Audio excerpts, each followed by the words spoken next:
DJI Mavic Mini, Q&A with Rick Smith. Got that coming up next.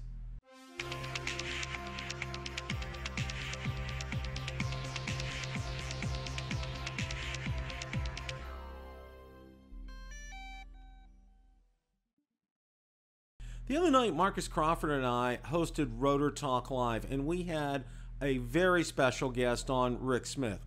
Rick is absolutely no stranger to this channel, and we could have very easily spent 2 or 3 hours talking to Rick that night. It's always an absolute pleasure. We spent a considerable amount of time discussing the DJI Mavic Mini as he received one to test from DJI. So without any further ado, let's just roll this clip in its entirety. Well, you know, the elephant in the room, the Mavic Mini, it's here. Yep. Yeah. You know, one of the things, Marcus and I were talking right before you got on, and you know, they really didn't have, obviously there weren't a lot of, if any, surprises when on I won't call it release day, I'll call it launch day. Yep. There weren't any real surprises, but the one surprise was the ordering. Okay. And I don't know if you've seen this. I have. Russ from 51 Drones, he found it. I found it right away, and it kind of like, just, I was shocked. It said if you ordered the Flymore kit, after your payment clears, shipping will take 20 to 25 days. Okay, yeah. Business days. Business days. And it was without the Flymore kit, it was like 10 to 15, which I even thought was excessive. So I jumped over to Best Buy's website. Yep. And it'll be available for in-store pickup on the 11th. Yep. Okay. Yeah, I'm sure Uncle will have it too. And what was so funny was I saw Russ got a response back from DJI support. I got a response back from DJI support. Several other ones did. All of them were different. It's just kind of like, you know, I'm like, what is it? And, you know, one of the things, Rick, you know, DJI has an established supply chain. Okay. Yep. They're you know, they're embedded here. You know, and I know the DJI distribution center is in Atlanta. I know there's one up by you. I know there's one in the Midwest. I know there's one out west. I mean, they learned their lesson from 2016 with the Mavic Pro. Yeah, they did. They weren't going to make that mistake again. So, you know, what I found odd was, you know, their language in it was basically, what they basically were saying was, well, this is going to be a drone. This is a different type of market than their other drones. And was the whole gist of the answer that I got from them. And one of the other answers was, you know, it was launched, but it wasn't released. Okay. So, you know, it's just, you know, one of the things, and Marcus and I kind of agree on this. I wish they would have been very crystal clear saying, you know, we're launching it. It won't start being available until the 11th kind of a thing, you know? Yep. I wish they would have been more clear on that. Yeah, I'm with you, and I feel that pain. I've been involved with, I mean, we know each other pretty well. I've been involved in engineering my entire career. I worked for Hewlett Packard, Hitachi, a bunch of big companies, and I've actually built products from the breadboard all the way up through production. And I can tell you that when you get close to launching a product, there's so many things last minute that have to happen between marketing and pricing and shipping and all kinds of certifications that have to happen. The FCC is involved. If you have a transmitter, you've got all the electrical certification agencies that have to make sure that it's safe and it's not going to shock somebody. So you try to get all those done. But the problem is when you do those in a lot of cases, even though you have that NDA in place with those testing agencies, there are regular people working at those agencies. And when you have such a product like DJI, where everybody wants to know about it, somebody's going to talk. So that's where those leaks come from. Also, when you ship those products to retailers, you got to get them to them weeks in advance of the release. The only way Best Buy can sell it to you on the 11th is they're in the warehouses, their main distribution warehouses, weeks, maybe months before that launch date. And then they've got to truck them to stores, and you've got people handling those boxes that are taking pictures of them, opening them up, looking at them. So it's impossible to keep that kind of stuff under wraps. But I think the delay, quite honestly, is a lot of their fault, maybe. But also this whole nonsense going on with China right now, because we buy a lot of products. We have products manufactured in China. We started building a lot of Drone Valley products ourselves. And even the manufacturers that I use over there build some of our products, whereas a couple of, maybe 6 months ago, it would take me a week or two, and I knew what the process was, and there were no issues getting through customs, having things built. Because of that embargo that's going on with all the tariffs that are out there, it's like a train wreck trying to get through customs, and that backs everything up in China. And everything they make is sort of a bunch of different parts that come from different factories in China. So somebody builds the charging hub, somebody else builds the battery, somebody else builds the controller assemblies, right? The camera comes from another company. So just imagine that sort of, matrix of companies that are all impacted by the embargo and the manufacturing aspects of it. I'm not trying to make an excuse for them because they should have known better, quite honestly, but I totally understand what their pain point is. And I guarantee you there are meetings going on right now at their headquarters where people are talking at pretty high levels about, how could this happen? With a consumer product that we wanted out by Christmas, how could we not have these things ready to go in large quantities? Well, so, both Marcus and I, we both said the same thing when we watched your first video. Rick, you were like a 10-year-old on Christmas morning. I was out flying it today. I still am. I shouldn't be this excited over it. Well, no, and see, and that's the thing I think a lot of people miss. You don't get, and I'm sorry, I'll pick on Casey Neistat. Casey doesn't know me. I don't know Casey, but you're not going to get that from Casey, okay? I don't know if you saw his. When he got his, he was sitting on a concrete picnic table, and he shook the whole box out with everything in it, okay? I was just his style. That's what he does. It's typical Casey, okay? It's just typical Casey. But no, one of the things why I think why I first gravitated towards your channel and started watching you ad nauseum was, you're not about clickbait. You're about, you're looking at the product, you're giving us the details of it.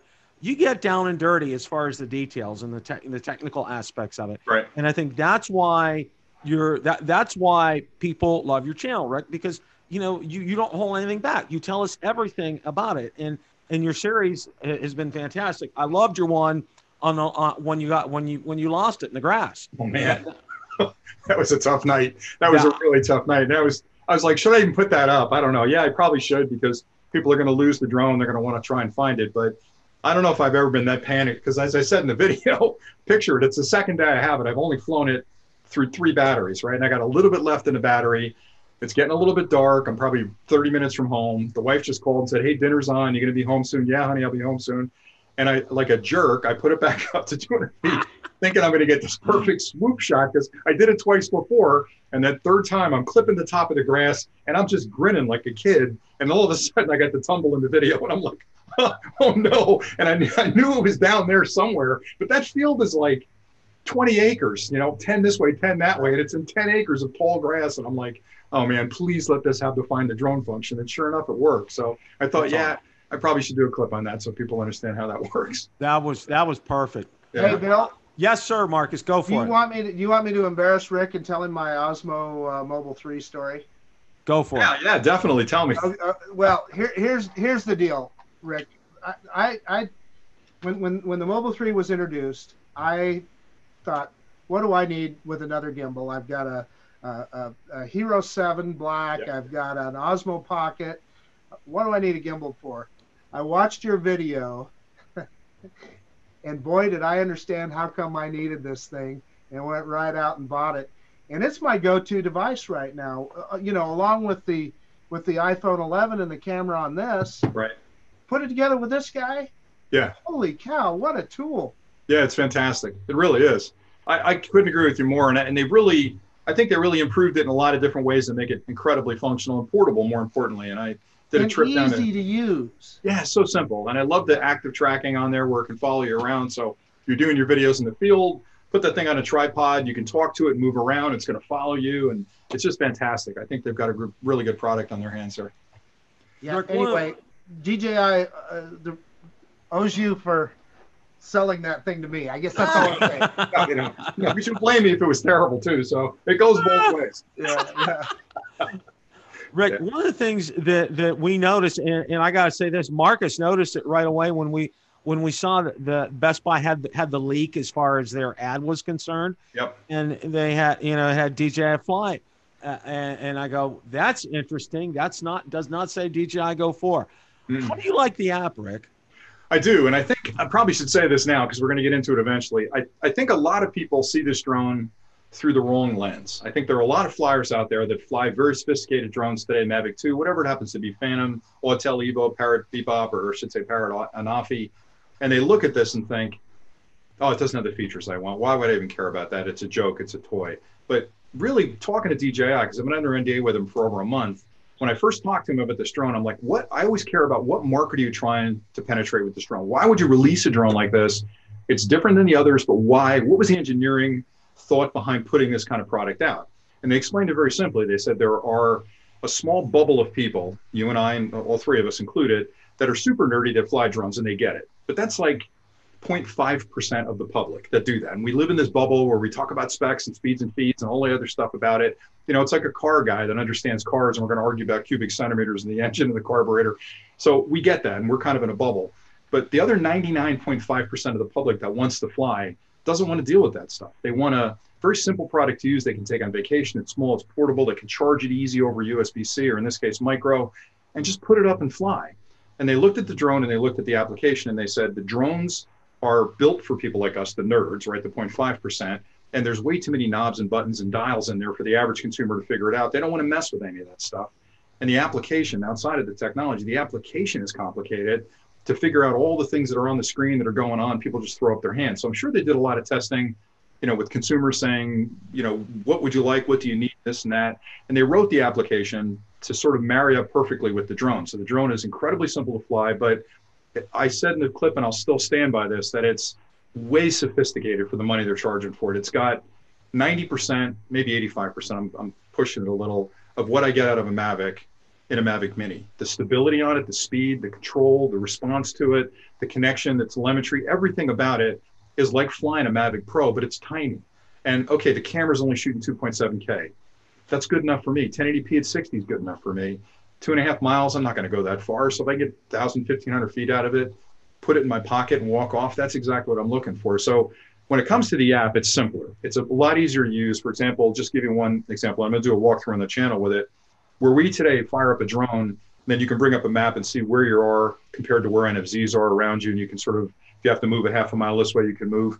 This app doesn't have that. So when you first fire up the drone, it does a real quick check to see if you're in an NFZ or not. If you're in an NFZ, it won't let you take off. If you're not, it's like safe to fly, have fun.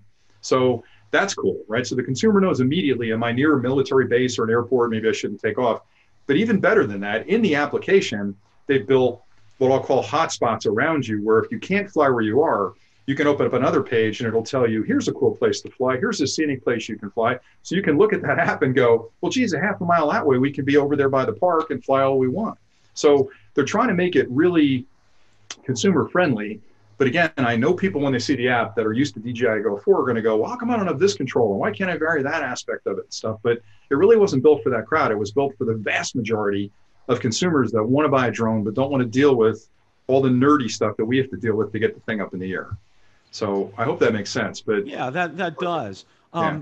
One of the things that I've seen, and I've seen it on yours, I've seen it on Kelly Ready Set Drones, and also seen on Hey Kesteloo, is, you know, how it performs in the wind.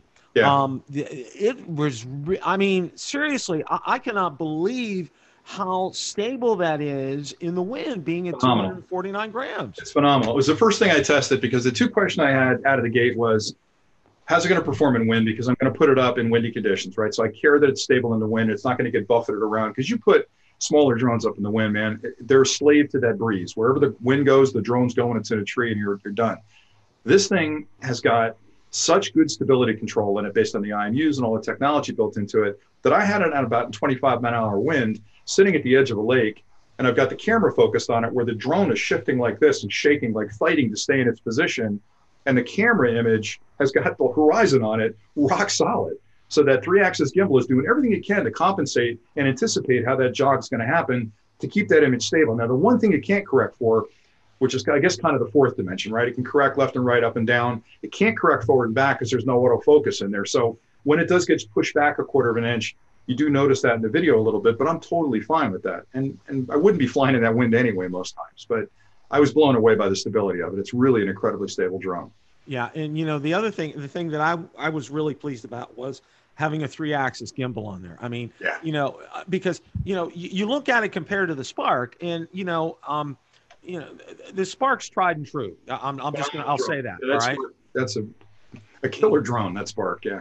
You know, but it doesn't have that 3-axis gimbal, and having that 3-axis gimbal just makes a big difference, Rick. Yeah, totally agree. That's why I'm saying, it's like, I made the joke, it's like they took a Mavic Pro and left it in the dryer too long, because it really is a Mavic Pro that's just shrunk down like a sweater would be, you know, where you've got this great little package. what you guys are touching on is the big deal to me. And I came late to the game with the Spark. I already had a Mavic 2. And, you know, they put them on sale a while back. So, you know, I bought a Spark. I discovered the value of that drone when I had it. And that is, you're getting on a plane, you're going someplace. It is so easy to take with you.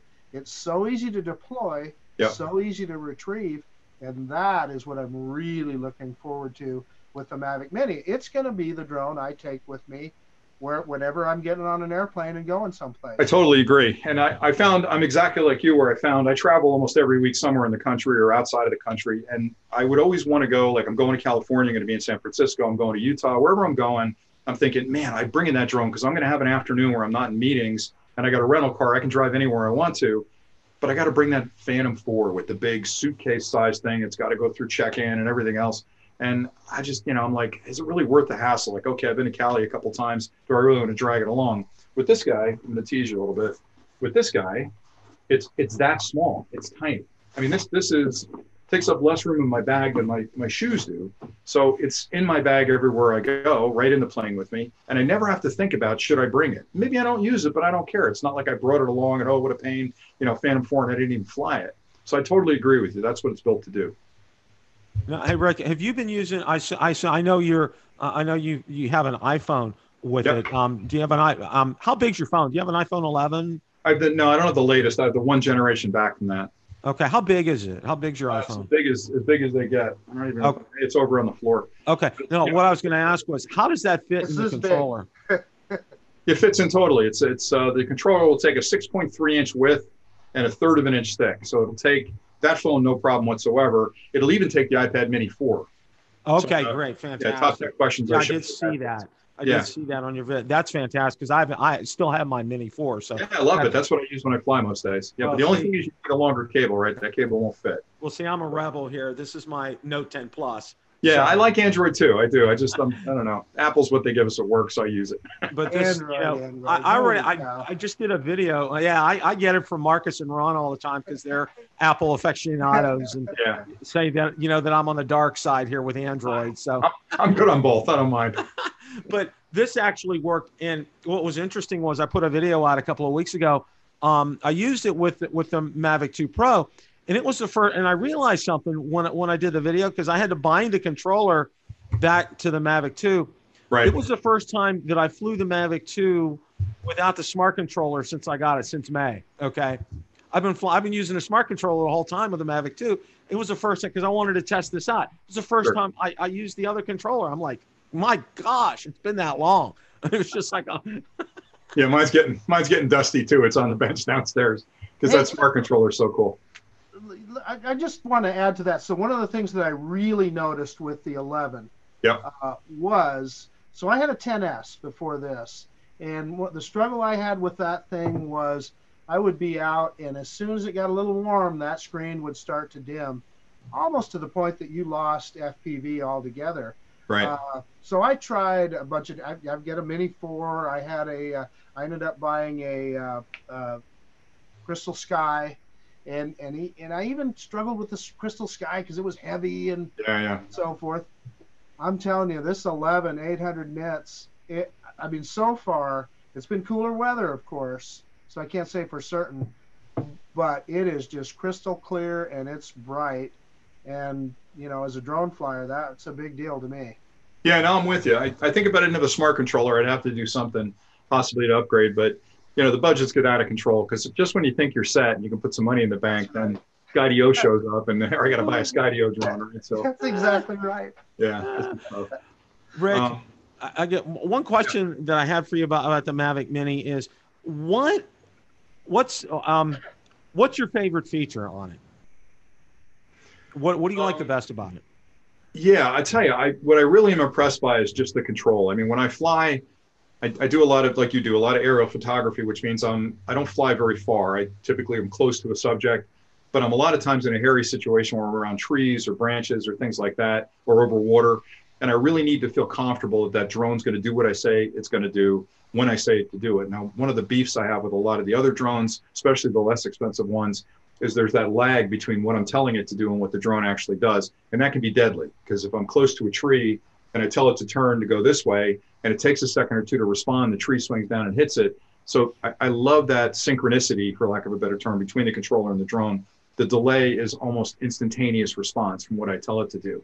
I also like, I guess I like the simplicity of it. I mean, it is, I sound like a commercial for it, but it's literally 30 seconds, no IMU calibrations, no compass calibration. Seems to be very forgiving in that space. 30 seconds from the case, batteries in it, and fly it, and you're up in the air. And again, I've put it up against the Mavic Pro, and I'm not going to say it's a Mavic Pro. It isn't. Obviously, it's a way better drone, way more sophisticated, and probably 3 times the price. But for 50% of what I shoot, that Mavic Mini is going to be perfect. But you know, beyond that, I mean, they've got some quick shot features in there that are great for new flyers to, first time they fly it, they can hit a button and have it do all these aerial shots that really impress people. They've also changed the app to give you sort of better editing control inside the application. So if you're, again, a new person for flying, you're not sitting home with a big desk with a widescreen monitor and Premiere running where you're doing all these editing tricks. In there, they give you the ability to sort of, again, automatically pick the best parts of your shots, cut those, put those into a reel with an introduction, with titling, with music in the background that's free, and then immediately post that to social media. So I think, and in some ways this is good and bad, but I think it's going to become that $400 stocking stuffer for a lot of kids out there that are, you know, the 14, 15-year-olds that have to have a drone, and they're going to be putting this stuff all over YouTube, which is going to be great, because I think it's, the more people that fly drones, the less people that are afraid of drones, which is good for all of us. So conversely, what surprised you, or what would you say that you would like to have seen that DJI didn't do? Yeah, if I picked on one thing, because I know it's capable of doing this, it would be the quality of the image. I don't know why they didn't do 4K. They've got a 1/2.3 inch sensor. From what I can tell inside, and they've blacked out a lot of the chips, so I can't really get numbers off of most of them. But they've got a Qualcomm processor in there. Most of those Qualcomms will push 4K no problem, right? And 2.7 at 30 is, you know, could have been 60, probably should have been 4K at 30. So if they would have tweaked anything, it would be that. But I understand technology versus pricing versus marketing, right? Because marketing pressures, the more I add to that Mavic Mini, the less exciting the Mavic Air becomes, right? Because that's kind of the 4K standard. So if I put 4K here at $400, and this is an $800 or $900 drone, then, you know, how do I separate those in the market? So I get it, but that would be one thing I would change. I will tell you, there's a ton of innovation in this beyond just the drone. Like when I look at it, you haven't seen the whole thing yet, but there's a charging hub that comes with it. And I kind of talked about this originally in the first clip.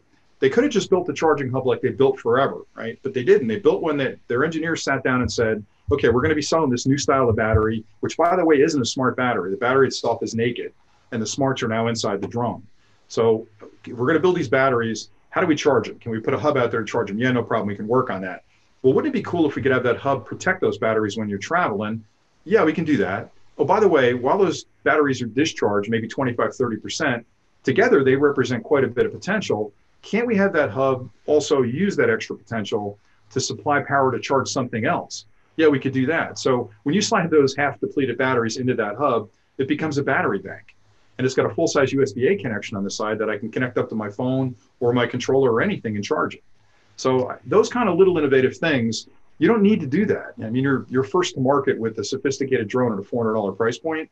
You could have gotten by with a lot less innovation.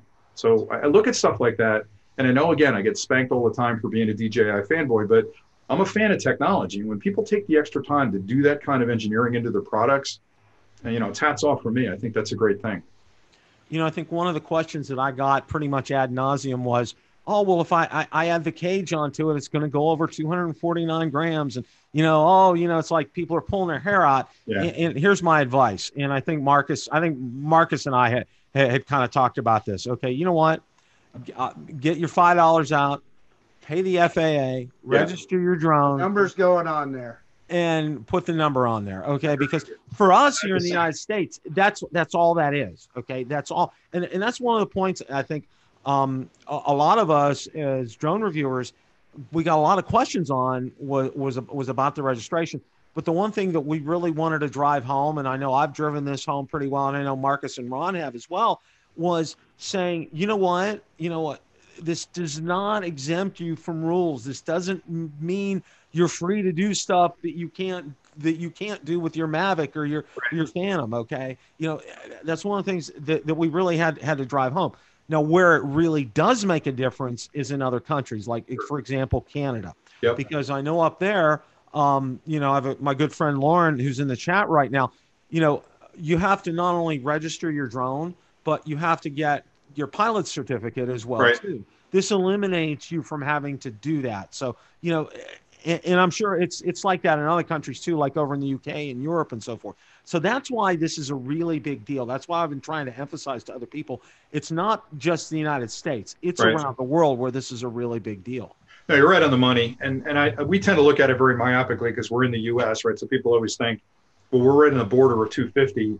Why would I register it? But I've been an advocate of registering it ever since it came out because I feel like it's the right thing to do. It's $5, 5 minutes online, and you're done with it, right? And I get a little queasy when people start. I mean, I totally understand the whole freedom thing where it's my backyard, I should be able to fly where I want and this and that. I get that. I totally respect that. But if the rules are such that they say register for $5 and you can fly in these particular areas, just get it over with, right? I registered my boat, I registered my dog, my car. I think I registered my wife when we got married. So all that stuff they're there for a reason. So they know that people are flying a drone and it crashes on somebody and knocks them out, then they've got a registration number and they can go find the knucklehead that did that. So I think that's important. I think it's also important the FCC and FAA know how many people are actually flying because we as a group really have a voice with them. They listen. They're one of the few agencies from the government that really listens to the industry and the hobby and is trying to balance that really delicate seesaw they've got between safety and freedom, right? And I think they're doing a great job at that. And I've been an advocate of registering. And honestly, if you register and put the label on, you'll be over the 250 grams just with the label. So just get it done and fly it. The other thing, Bill, I got to say, and I'm going to call Hayat on this one, is I've gotten so many requests for distance tests on this product. And I just shake my head with that. I mean, the two things that come up again and again on the channel, and I know I'm going to get grief for this, are NFZs. Why are there NFZs? It's so stupid. I'll fly wherever the hell I want.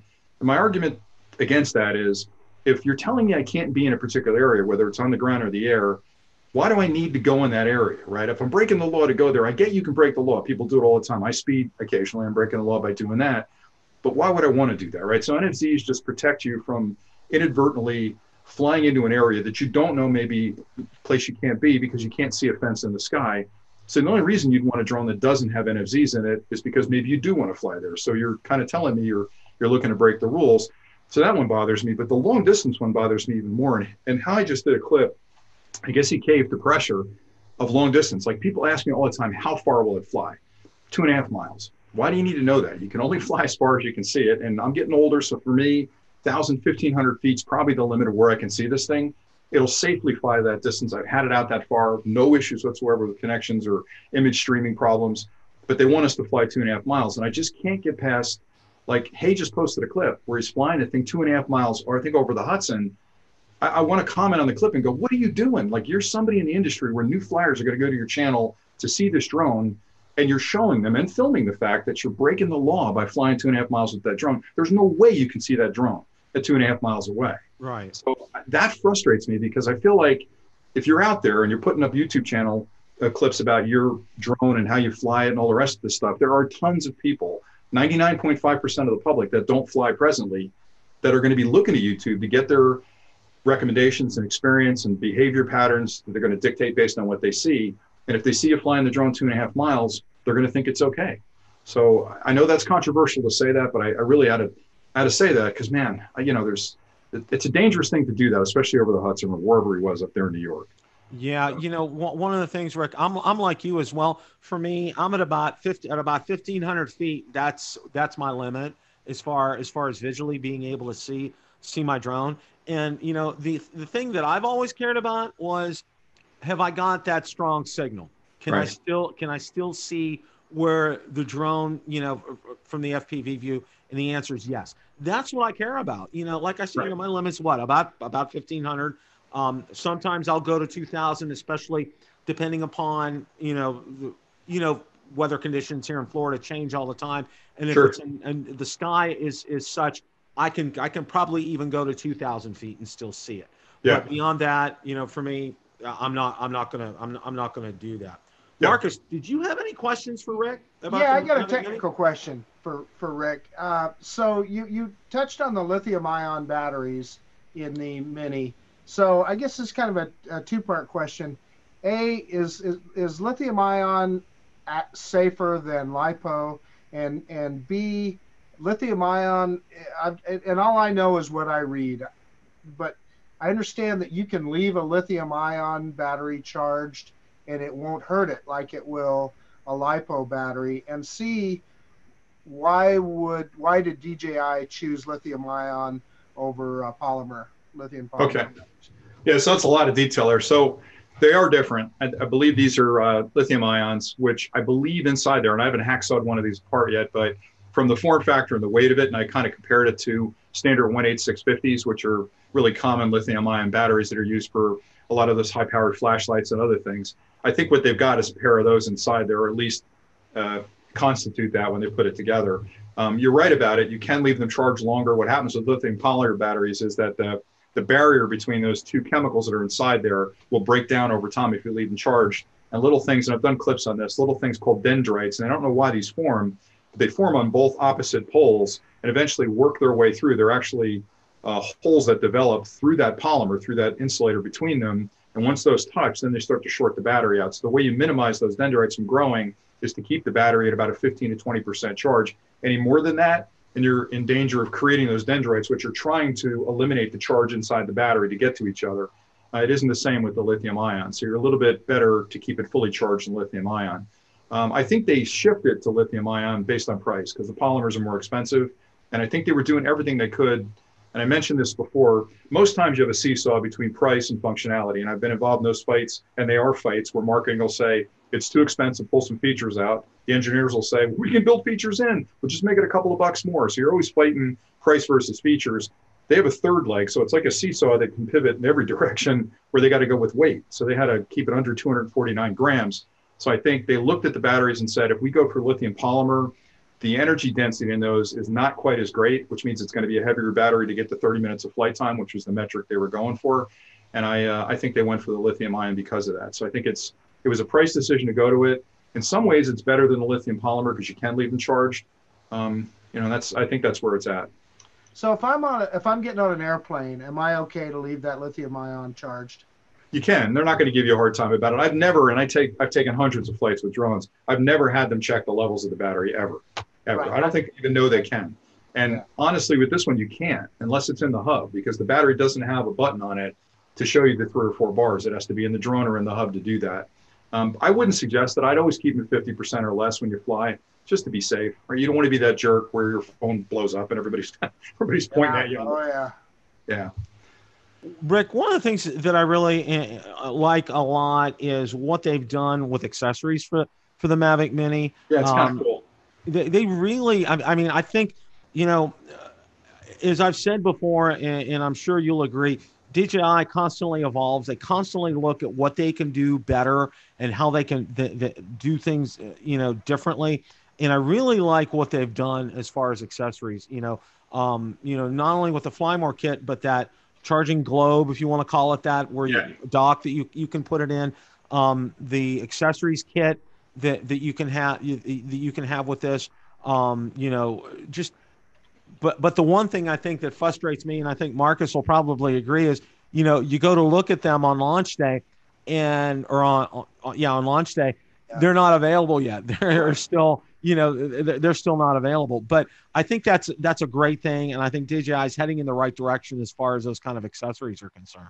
No, I totally agree. And we have the Drone Valley website. We sell a ton of accessories as well, and I find that when you get something, there's always ways to make it better or more fun or a little safer. And I think accessories allow you to do that because when you're building a product, the engineering teams are so laser focused on tightening up the product, getting it out in the market, making sure it's successful with no bugs or issues that they have to worry about. God forbid there's a hardware issue that they got to recall it and fix something. So I think they're so focused on that. But then the marketing teams, which are kind of driving the accessory space, start looking at it going, this, to be honest with you, is a drone, but it's also a lifestyle product. So when they looked at it, they said, younger people are going to buy this typically because their entry into the drone market starts when you're 14 or 15 typically, but even younger adults that buy it, how can we make it cool, right? How can we customize it? So there's a kit out, I'm going to do a clip on it tomorrow, that allows you to snap a cover on it, and you can color the inside of the cover with stickers and all kinds of things like that. And it becomes your drone. It's different than everybody else's drone. That fishbowl display case, that's the charger, is exactly the same thing. So if you've got a younger person flying it and they've got that on their bureau, they pop their drone in it. Now their friends can see what the drone looks like, but it's protected behind the glass. So I think they're really thinking it through from a lifestyle perspective. It's kind of fun. I mean, that's what they're designing the drone to be. It's a fun drone for people that are just getting into droning to make it easy. Well, I can say this, and I think you'll agree, and I know Marcus will agree. I think they are. Well, my friend from up in Canada, Lauren, said the pre-orders have gone through the roof, and I think it surprised DJI. I think it's going to sell. It's going to literally fly off the shelves for the holiday. Well, yeah, I agree with you. Totally. I totally agree. This will be by far their most popular drone they've ever released. I'm surprised it took them this long to do it, to be honest with you, because that market was woefully underserved. When you think about all the drones that were in that space, and I'm not going to name companies, but I'm lucky that I get a lot of companies contacting me to do clips, and they want to send me gear. And I'll say, sure, send me the drone and I'll try it out. And I'm telling you, Bill, like 99 out of 100 of them, I'll take them out in the field, I'll power them up, I'll sync up the controller, I'll put it up in the air, and 30 seconds later, it's drifting so much that I have to chase it across the field to get it back. And when I get the drift done, the battery's dead. Put the second battery in, same drifting exercise. They're just horrible. And I don't have the stomach to put a clip together to go, for the love of God, do not buy this drone and show people this is the drone you don't want. I can't be that guy. So what I do is I sit down and I write a nice little letter saying, hey, thanks for sending it over here. It's just, these things are really goofy. You want to fix them before you release it to the public. And then I send it back to them. So to have a drone like this, you can power up and have GPS coordination, GLONASS on it. It's got VIO sensors and time of flight sensors on the bottom. This thing, you put it up in the air and it stays right where you put it. You can fly it. It stops when you tell it to stop. It's quick to respond.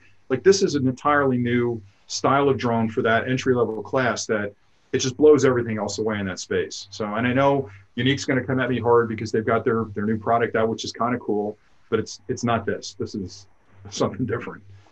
Question of the day. What do you think of the DJI Mavic Mini so far? Let me know in the comments section below.